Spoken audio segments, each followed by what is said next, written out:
Қазір мен сіздерге Freedomнан қалай ақша табуға болады, сол нәрсені көрсетемін. Мынау менде почти бір аптада табылған сумма 1.180.000. Ақшасы кешігіп түседі, кейбіреулеріңізге түспей жатса түседі. Алдымен Инстаграмға кіріп, менің профилімдегі осы ссылкаға өтесіздер, түсінбесеңіздер WhatsAppқа жазыңыздар. Play Market немесе App Storeға жібереді. Осы приложениені жүктеу үшін жүктейсіздер. Содан кейін барып өздеріңіз карточка ашасыздар. Обязательно суперкарт, мастеркарт немесе виза ашсаңыздар болады.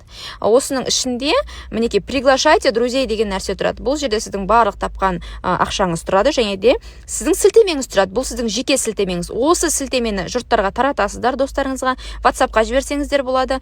Осы сілтеме арқылы тіркелген әр адам үшін сізге бұл банк 1000 теңгеден төлейді. Осы Freedomнан төленген әр покупка үшін сізден тіркелген адамнан 50 мыңға покупка жасаса, соның 1500 теңге сізге кэшбэк болып қайтады. Енді қалай активация жасаймыз? Басқа карточкадан кіресіздер, басқа банктен, бұл Каспи болсын, басқа болсын.